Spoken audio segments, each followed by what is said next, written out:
natin sila ng taning. Kasi ayaw talaga nilang umalis. Sinabihan ako kasama nila. Hindi sila aalis. Ngayon po, kaya po nagawa ko ng karatula na demanding for them to resign all para po magkaroon ng bakante. Kasi po, ang basa ko po doon sa kanilang pinapakalat na sulat na kunyari, i-amend yung konstitusyon natin, i-amend natin para 10% na lang, majority na daw, kalukuhan po yun. Pinapaasa po tayo, niloloko tayo na kumikilos po kami, Mr. Alberto, Doktor, tumahimik kayo at ay magkaka-eleksyon po tayo. Pangalawang taon na po, hindi po tayo nag-i-eleksyon. Ano pang ibig sabihin na nandito tayo lahat? 300 mahigit. Sinabi ni Atty. Tabaw, hindi tayo pwede mag-eleksyon. Samantala po, yung bahay namin, 5 palakang bahay dito, kasama namin ang bahay ni Parang Rue.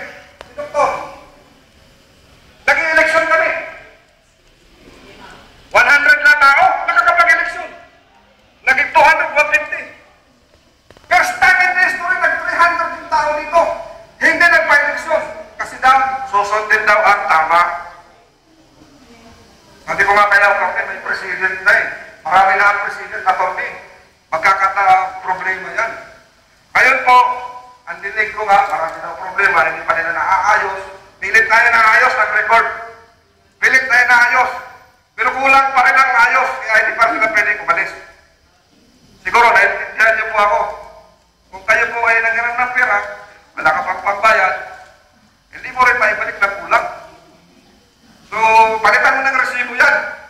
Kung wala kang maibigay ng pera, resibo, maski resibo. Siguro pagka-resibo, wala pa rin makuha. Mga kasama,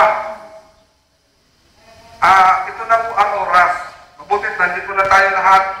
Kung pwede nga, mag-elect tayo ng officers. Kung pwede. Kasi, makatapos natin mag-elect, yun na rin ang lalakad sa mga bawat place. Para yung isang tao, hindi naman mahirapan ang kakaikot, umaga-umaga, nag-iikot at nagsisisigaw na may meeting tayo. Para hati-hatiin natin yung trabaho, para mas magaan at mas marami po ang pupunta. Ang suggestion ko po, nakalimutan ko yung para sa akin, sa darating pong December, sa akin lang po, tingnan natin kung pwede ito. Pag hindi sila nag-resign, huwag na po tayong magpamayad ng monthly Diyos at saka annual Diyos. Ang tubig po, ang nasa roading, 3 months, nakakapwedeng putulan. 3 months nga eh, okay. So, kami natin in 2 months. 2 months pa lang, collapse na yan eh. 1 month, wala lang pera. 1 month pa lang, wala na yan ang pera. Ngayon, 3 months, ang sabi nila, pagka di ka nagbayad ng 3 months, putulan ka. O, pagdating ng 3 months, bayaran natin 1 month. 2 months pa rin. Ngayon, kung hindi sila umalis yan, gawin natin yun. Kung sa tingin natin, pag-usapan natin kung pwede. Meron pang suggestion na isa. Pag hindi sila umalis ng January, mag-eleksyon na ang bawat case ng kanya-kanyang opisyalis at isabit maganda yun! Maganda yun! Tingnan natin kung pwede. Maraming salamat po. Baka ma-illegal tayo yun, ha? Sama, maganda po lahat ng mga suggestion. Kaya pinapanukala ko nga po, nandito na rin lang tayo. Mag-form tayo ng grupo. Eleksyon na tayo. Nagsasabi ka ni Engineer. No point really. Yung mga talagang gagawa ng mga gusto natin gawin. Maraming panukala rito na maaaring lumabag naman tayo sa sarili natin. Rules dito ay magiging illegal din yung gagawin natin. Kaya, better na pinaka-organize na yun. Siguro, pala ng organization, CCEV Minority Homeowners Association. Hindi na military. Hindi na military. Oo. The Silent Majority Homeowners Association. Oo. Maganda nga yun. Maganda nga yun. Isa na natin ngayon, mabuti naman si doktora, si dati niya, husband niya, si lawyer. Ako nakahanda ng tumulong kung kailangan gamitin ko yung law mismo, gagamitin ko pa. Yes! Libre! Yes! Doktora. Huwag tayong mag-reject ng any suggestion or suggestion. I-gather muna natin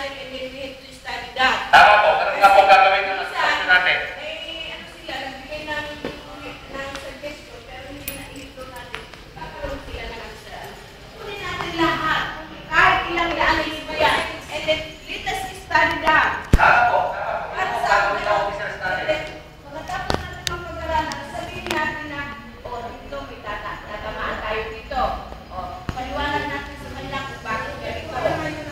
Para at least, very clear ang ano natin, malinis ang ating gawain. Tama po. Ganun mga kapatid ang nangyari. Ganun mga nangyari.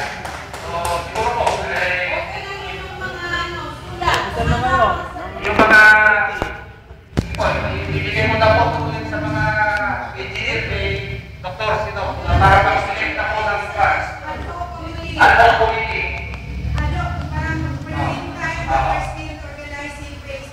Yes.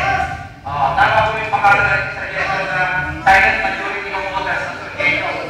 At magkaroon ng committee, kung hindi na ito tatanong na lahat, kami po yung lahat ng tumulong, paliwanag, kung ano dapat, kung ano legal, kung ano illegal, kung ano yung gagawin ko yung office ko para natulungan ko kayo. Kasi actually, ako, I am honestly and proudly speaking. Na hindi natin kilala dito, yung iba dito na nagmamatsyag lang sa atin. That is my ano.